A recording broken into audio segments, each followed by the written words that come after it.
के अध्ययन के क्रम में आज का टॉपिक बहुत ही महत्वपूर्ण होने वाला है। आज हम पढ़ेंगे भारत के प्रमुख गवर्नर, गवर्नर जनरल और वायसराय।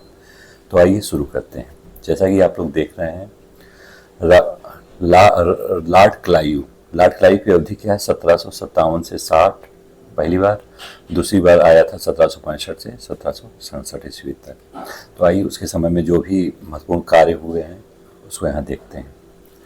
अलीनगर की संधि जो कि फरवरी 1757 को हुई थी, रॉबर्ट क्लाइव ने किससे की थी? तो अलीनगर की संधि रॉबर्ट क्लाइव ने बंगाल के नवाब सिराजुद्दौला से की थी। अगला पॉइंट, प्लासी का युद्ध 1757 किस गवर्नर के समय हुआ था? ये हुआ था रॉबर्ट क्लाइव के समय ही। अगला पॉइंट है, भारत में ब्रिटिश साम्राज्य का संस्थापक किसे कहा जाता है? तो ये कहा जाता है रॉबर्ट क्लाइव को। ब्रिटिश कंपनी द्वारा बंगाल का पहला गवर्नर किसे नियुक्त किया गया था? रॉबर्ट क्लाइव को बंगाल का पहला गवर्नर नियुक्त किया गया था 1757 से 60 ईस्वी में। कहाँ का याद रखिएगा, ये बंगाल के पहले गवर्नर। अगला पॉइंट है, बंगाल, बिहार, उड़ीसा की दीवानी शक्ति कंपनी को कब मिली थी? तो बंगाल, बिहार, उड़ीसा की दीवानी पावर जो है कंपनी को 1765 ईस्वी में मिली थी। अगला पॉइंट, रॉबर्ट क्लाइव ने इलाहाबाद की संधि 1765 किन दो शासकों से की थी? तो अवध के नवाब शुजाउद्दौला और मुगल सम्राट शाह आलम द्वितीय से इलाहाबाद की संधि की गई थी। पहला पॉइंट है, सहायक संधि को स्वीकार करने वाला पहला शासक कौन था? सहायक संधि को स्वीकार करने वाला पहला शासक अवध का नवाब था, जो कि 1765। अगला पॉइंट है, किस संधि द्वारा मुगल सम्राट ब्रिटिश कंपनी के पेंशनर बन गए थे? तो ये थी इलाहाबाद की संधि। अगला पॉइंट, बंगाल में द्वैत शासन की शुरुआत लॉर्ड क्लाइव द्वारा कब से की गई थी? 1765 में हुई थी। 1765 से 1772 ईस्वी तक के बंगाल में स्थापित द्वैत शासन को डाकू राज किसने कहा है? तो ये कहा है के.एम. पडिक्कर ने। अगला पॉइंट है, क्लाइव के समय हुए श्वेत विद्रोह 1766 का क्या कारण था? तो क्लाइव के समय हुए श्वेत विद्रोह का कारण दोहरा भत्ता समाप्त करना था। रॉबर्ट क्लाइव एवं वारेन हेस्टिंग्स मध्य कौन बंगाल के गवर्नर बनाए गए थे? तो रॉबर्ट क्लाइव और वारेन हेस्टिंग्स के मध्य में हेनरी वेल्लट 1767 एवं कटियर 1769 से 72, ये दो लोग बीच में मध्य में गवर्नर बने थे। किसे स्वर्ग से उत्पन्न सेना नायक कहा जाता है? तो स्वर्ग से उत्पन्न सेना नायक कहा जाता है रॉबर्ट क्लाइव को ही। अगला पॉइंट है, क्लाइव को ईश्वर द्वारा भेजा गया सेनापति किसने कहा था? क्लाइव को ईश्वर द्वारा भेजा गया सेनापति अदआब चेथम ने कहा था। अगला पॉइंट, हमारे टापू ने शायद ही किसी ऐसे व्यक्ति को जन्म दिया हो जो युद्ध और विचार विमर्श से उससे बढ़कर हो। यह कथन क्लाइव के संबंध में लॉर्ड मैकाले ने कहा था। अगले गवर्नर हैं वारेन हेस्टिंग 1772 से 1785, इनका कार्य पीरियड है। ईस्ट इंडिया कंपनी ने किसे बंगाल का पहला गवर्नर जनरल बनाया था? पहले गवर्नर जनरल थे बंगाल के वारेन हेस्टिंग्स। यहाँ याद रखिएगा पद का नाम क्या हो गया है? Governor general. पहले गवर्नर जनरल बंगाल के कौन थे? Warren Hastings. अगला, बंगाल में रॉबर्ट क्लाइव द्वारा स्थापित द्वैत सरकार को किसने समाप्त किया? अर्थात द्वैत शासन को समाप्त किस गवर्नर जनरल ने किया? तो ये वारेन हेस्टिंग्स ने किया था। बंगाल में द्वैत शासन का अंत कब किया गया? तो 1772 में वारेन हेस्टिंग्स द्वारा द्वैत शासन का अंत बंगाल में किया गया। 1772 में प्रत्येक जिले में एक दीवानी और एक फौजदारी न्यायालय की स्थापना की शुरुआत किसने की? तो ये वारेन हेस्टिंग्स से किया 1772 में। प्रत्येक जिले में एक दीवानी और एक फौजदारी न्यायालय की स्थापना। अगला पॉइंट देखते हैं। अगला है, रेगुलेटिंग एक्ट 1773 के तहत कलकत्ता में सुप्रीम कोर्ट की स्थापना किसके समय की गई थी? कलकत्ता में सुप्रीम कोर्ट की स्थापना रेगुलेटिंग एक्ट 1773 के तहत वारेन हेस्टिंग्स समय की गई थी। किसके समय की गई थी? तो ये वारेन हेस्टिंग्स के समय की जाती है। अगला है, वारेन हेस्टिंग्स के समय कोर्स का स्थानांतरण मुर्शिदाबाद से कहाँ किया गया था? तो ये कलकत्ता किया गया था।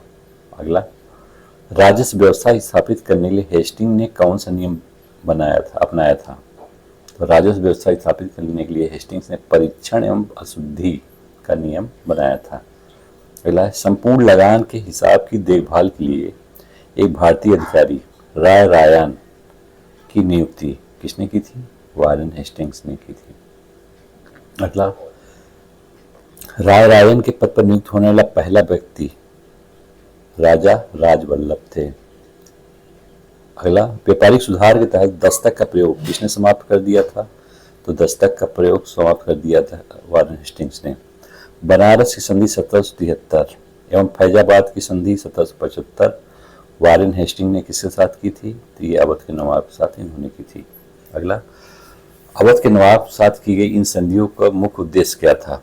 तो ये अवध के नवाब के साथ की इन संधियों का मुख्य उद्देश्य मराठा से कंपनी की सीमा की सुरक्षा था। अगला पॉइंट है, प्रथम आर्य मराठा युद्ध 1775-82 किस गवर्नर जनरल के समय हुआ? तो ये वारेन हेस्टिंग समय हुआ था। अगला है, वारेन हेस्टिंग के संदिग्ध एवं निंदनीय कार्य क्या थे? तो वारेन हेस्टिंग्स के समय नंद कुमार पर मुकदमा एवं फांसी 1775, अवध की बेगमों की घटना, राजा चेत सिंह की घटना, रुहेला युद्ध 1774 तथा रामपुर के नवाब की घटना, ये सब निंदनीय कार्य थे किसके? वारेन हेस्टिंग्स के। अगला है, द्वितीय आंग्ल मैसूर युद्ध 1780 से 84 के समय गवर्नर जनरल वारेन हेस्टिंग्स ही था। अगला, 1781 में कलकत्ता में प्रथम मदरसा की स्थापना वारेन हेस्टिंग्स द्वारा की गई। अगला है, कलकत्ता में एशियाटिक सोसाइटी की स्थापना 15 जनवरी 1784 में विलियम जोन्स द्वारा की गई थी। अगला पॉइंट है, कलकत्ता में एशियाटिक सोसाइटी की स्थापना के समय बंगाल के गवर्नर लॉर्ड वारेन हेस्टिंग्स थे। इनका पीरियड था 1774 से 85। अगला है, सुरक्षा प्रकोष्ठ यानी रिंग फेस या घेरे की नीति, ये संबंधित है वारेन हेस्टिंग्स से। अगला है, किस गवर्नर जनरल पर महाभियोग का मुकदमा चलाया गया था? तो वारेन हेस्टिंग्स पर महाभियोग का मुकदमा चलाया गया था। वारेन हेस्टिंग का पीरियड है 1788 से 95। अगला है, वारेन हेस्टिंग पर महाभियोग किसने लगाया था? तो ये बर्क ने लगाया था। पिट्स इंडिया एक्ट 1784 किसके समय लागू हुआ था? Pitt's India act 1784 Warren Hastings समय लागू हुआ था। यहाँ नोट लिखा हुआ है, इसको ध्यान दीजिए। सर जॉन मैकफरसन 1785 से 1786 के मध्य अस्थायी गवर्नर जनरल नियुक्त किए गए थे। पहला पॉइंट देखते हैं। अगले गवर्नर जनरल हैं लॉर्ड कॉर्नवालिस। इनका समय पीरियड है 1786 से 1793 एवं दूसरा कार्यकाल है 1805, यानी 2 बार इनको कार्यकाल मिला है।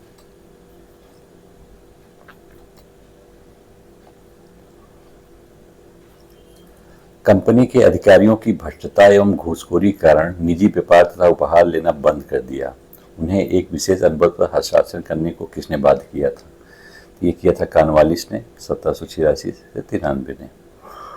अगला, किस वर्ष बंगाल से दासों के निर्यात पर प्रतिबंध लगाया गया था?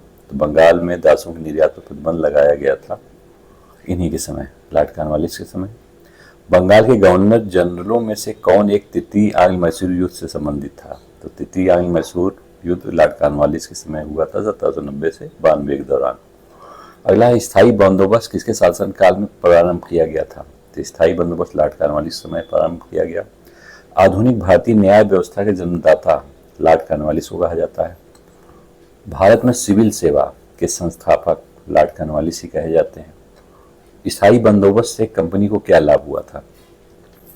स्थायी बंदोबस्त से राजस्व की प्राप्ति, स्थायी लगान एवं जमींदार के रूप में समर्थक वर्ग की प्राप्ति हुई थी। अगला है, कॉर्नवालिस भारत में व्यक्तिगत संपत्ति का निर्माण करने वाला नहीं बल्कि व्यक्तिगत संपत्ति का नाश करने वाला था। यह कथन है सर चार्ल्स मेटकाफ का। अगला पॉइंट है, कॉर्नवालिस ने प्रशासनिक, न्यायिक, पुलिस एवं राजस्व के संबंध में नियमों की एक संहिता तैयार करवाई थी जिसका नाम था कॉर्नवालिस कोड और इन्होंने 1793 में इसको तैयार कराया था। कॉर्नवालिस कोड किस सिद्धांत पर आधारित था? तो ये शक्तियों के पृथक्करण पर आधारित था। जिले में थाने की स्थापना एवं दरोगा की नियुक्ति थाना अधिकारी के रूप में शुरू किसने की थी? लॉर्ड कॉर्नवालिस ने किया था। हस्तक्षेप न करने की नीति के समर्थक कौन कौन थे? तो समर्थक थे लॉर्ड कॉर्नवालिस और जॉन सोर। अगला है, लॉर्ड कॉर्नवालिस की कब्र ये गाजीपुर उत्तर प्रदेश में है। लॉर्ड कॉर्नवालिस की मृत्यु 5 अक्टूबर 1805 में हुई थी। अगले गवर्नर हैं जॉन सोर। सर जॉन सोर का पीरियड है 1793 से 1798 तक। ये जाने जाते हैं तटस्थता की नीति को भी बड़ी कठोरता से पालन करने के लिए जाने जाते हैं जॉन सोर। अगले गवर्नर है लॉर्ड वेलेस्ली, जिनका कार्य पीरियड 1798 से 1805। भारतीय राज्यों पर अंग्रेजी प्रभुत्व स्थापित करने के लिए किसने प्रशासन में सहायक संधि प्रणाली का सूत्रपात किया? तो सहायक संधि प्रणाली का सूत्रपात लॉर्ड प्लेजियन ने किया था। चतुर्थ आर्य मैसूर युद्ध 1799 किस गवर्नर जनरल के समय हुआ था? तो ये लॉर्ड वेलेस्ली के समय हुआ था। तंजौर का विलय लॉर्ड वेलेस्ली ने 1799 में किया था। 1799 में लॉर्ड वेलेस्ली ने किसे अपना प्रतिनिधि बनाकर ईरान के शाह के दरबार में भेजा था? तो ये मेहदी अली खान को लॉर्ड वेलेस्ली ने अपना प्रतिनिधि बनाकर ईरान के शाह के पास भेजा था। अगला पॉइंट है, सूरत का विलय लॉर्ड वेलेस्ली ने कब किया था? तो सूरत का विलय लॉर्ड वेलेस्ली ने 1800 ईस्वी में किया था। लॉर्ड वेलेस्ली ने कर्नाटक का विलय 1801 में किया था। सहायक संधि को किसके काल में क्रियान्वित किया गया था? लॉर्ड वेलेस्ली काल में 1798-1805 के दौरान सहायक संधि को क्रियान्वित किया गया। वेलेस्ली की सहायक संधि स्वीकार करने वाला प्रथम राज्य हैदराबाद था 1798। अगला, लॉर्ड वेलेस्ली की सहायक संधि स्वीकार करने वाला पहला मराठा सरदार कौन था? ये था पेशवा बाजीराव सेकंड, 31 दिसंबर 1802। अगला है, 1802 को बसिंगी संधि पर हस्ताक्षर किसके मध्य हुआ था? तो अंग्रेज तथा बाजीराव सेकंड के मध्य हुआ था। ये मराठा प्रथम सहायक संधि थी। अगला है, ईस्ट इंडिया कंपनी का राजपूत राज्यों से सहायक संधि करने का मुख्य उद्देश्य क्या था? तो ये उद्देश्य था अंग्रेजों को प्रभुसत्ता स्थापित करना। अगला है, लॉर्ड वेलेस्ली द्वारा लागू की गई सहायक संधि व्यवस्था के बारे में सत्य कथन है। दूसरों को खर्च पर एक बड़ी सेना बनाए रखना, भारत को नेपोलियन खतरे से सुरक्षित रखना, भारतीय रियासतों के ऊपर ब्रिटिश व्यवस्था स्थापित करना, ये सभी लक्ष्य थे। अगला, भारत में सहायक संधि का प्रयोग लॉर्ड वेलेस्ली से पहले किसने किया था? तो लॉर्ड वेलेस्ली से पहले फ्रांसीसी गवर्नर डुप्ले ने किया था। सहायक संधि के संबंध किसने लिखा कि भारतीय राज्यों ने अपने स्वतंत्रता कामा राष्ट्रीय चरित्र अथवा यह सब जो किसी राज्य की प्रतिष्ठा बनाते हैं बेचकर सुरक्षा मोल ले ली थी? ये कहा था सर टॉमस मुनरो ने। अगला है, हमारी नीति हमारे लक्ष्य ने समस्त भारतीय शक्तियों को शून्य स्थिति में पहुंचा दिया है। यह कथन है आर्थर वेलेस्ली का। यहाँ दिया हुआ सहायक संधि स्वीकार करने वाले प्रमुख राज्य और उनके समय के पीरियड दिया हुआ है। तो हैदराबाद ने सहायक संधि 1798 में स्वीकार की थी, मैसूर ने 1799 में, तंजौर ने सहायक संधि 1799 में, अवध ने 1801 में सहायक संधि स्वीकार की, पेशवा ने 1802 में, बरार के भोसले ने 1803 को, सिंधिया ने 1804 में सहायक संधि स्वीकार की थी। जोधपुर, जयपुर, मछेरी, बूंदी, भरतपुर, इन सब। अगला है, किसने सहायक संधि स्वीकार नहीं की? तो इंदौर के होलकर ने सहायक संधि नहीं स्वीकार की थी। अगला पॉइंट देखते हैं। अगला है, उस समय जब नेपोलियन की शक्ति के सामने यूरोप में साम्राज्य धराशायी हो रहे थे, किस एक गवर्नर जनरल ने भारत में ब्रिटिश पताका लहराई थी? ये थे लॉर्ड वेलेस्ली, जिनका पीरियड था 1798 से 1805 में। अगला है, किसने भारत में ब्रिटिश मिशनरियों की गतिविधियों को विनाशक माना था? ये लॉर्ड वेलेस्ली ने ऐसा माना था। अगले गवर्नर हैं सर जॉन बालो, 1805 से 1807 इनकी अवधि है। वेल्लोर में सिपाही विद्रोह 1806 इन्हीं के काल में सर जॉन बालो की ही। आक्षेप की नीति के समर्थक थी।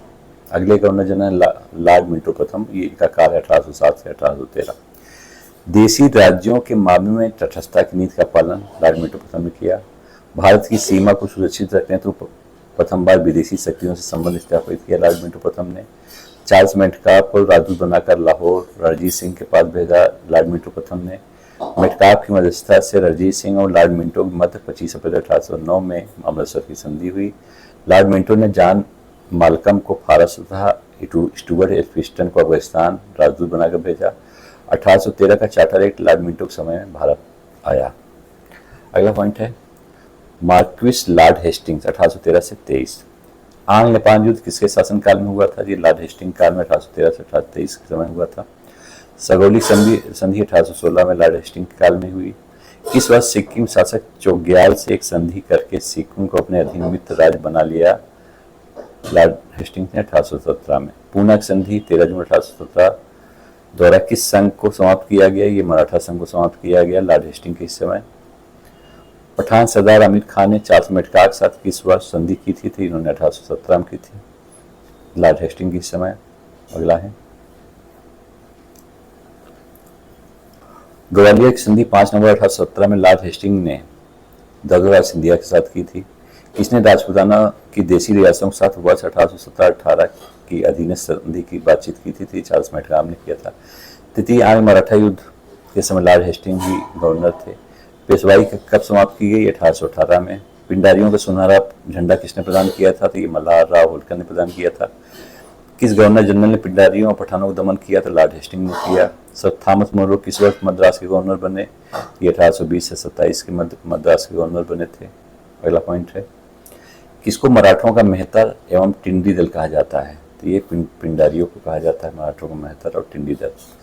अगला है, किसने पिंडारियों को मराठा शिकारियों के साथ शिकारी कुत्तों की संज्ञा दी थी? ये मेलकम ने कहा था। 1822 में बंगाल काश्तकारी अधिनियम किसके समय पारित किया गया? तो ये लॉर्ड हेस्टिंग समय पारित किया गया। रैयतवाड़ी व्यवस्था का विचार किसने दिया था? ये थॉमस मुनरो ने दिया था। रैयतवाड़ी व्यवस्था की शुरुआत किसके समय हुई थी? लॉर्ड हेस्टिंग के समय में थी। रैयतवाड़ी व्यवस्था सर्वप्रथम किस प्रांत में हुई थी? मद्रास में हुआ था। महलवाड़ी व्यवस्था किसके समय आरंभ हुई? लॉर्ड हेस्टिंग समय। बंगाल में वर्नाक्यूलर स्कूल खुलवाया किसने? लॉर्ड हेस्टिंग ने। अगले गवर्नर हैं लॉर्ड एडम्स। 1823 काल है, इनका विशेष तथ्य है 1823 में आज सही गवर्नर नियुक्त हुए थे, जॉन एडम। अगले गवर्नर लॉर्ड एमहर्स्ट। 1823 से 28 इनका पीरियड है। इनके समय महत्वपूर्ण घटना है बैरकपुर का सैन्य विद्रोह 1824 में हुआ, इन्हीं के काल में, लॉर्ड एमहर्स्ट के काल में। प्रथम आंग्ल वर्मा युद्ध 1824-26 लॉर्ड एमहर्स्ट के समय हुआ। यांडबुर्ग संधि भी 1826 लॉर्ड एमहर्स्ट के काल में हुई। अगले गवर्नर जनरल हैं लॉर्ड विलियम बेटिक 1828 से 1835। विलियम बेटिक को मद्रास के गवर्नर कब बनाया गया था? तो 1803 में बनाया गया था विलियम बेटिक को। अगला है,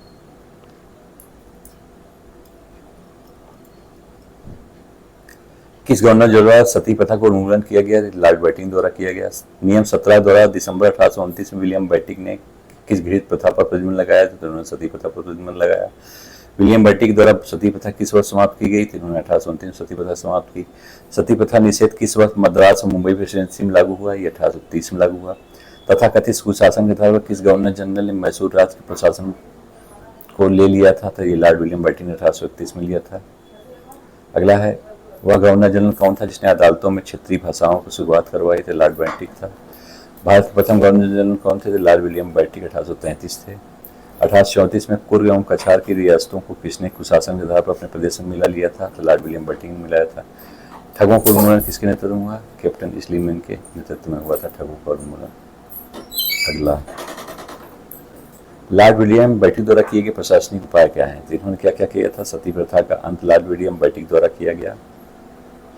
ठगी प्रथा का अंत किया गया। अंग्रेजों की शिक्षा का माध्यम अंग्रेजी बनाया गया, अंग्रेजी को शिक्षा माध्यम बनाया इनके समय। सरकारी सेवाओं में भेदभाव का अंत किया गया। इन्होंने इनके समय बाल हत्या और नरबली को गैर कानूनी घोषित किया। लॉर्ड विलियम बेटिक ने 1835 को शिक्षा संबंधी प्रस्ताव, शिक्षा सुधार तथा अंग्रेजी भाषा को शिक्षा का माध्यम बनाए जाने की घोषणा विलियम बेटिक ने की।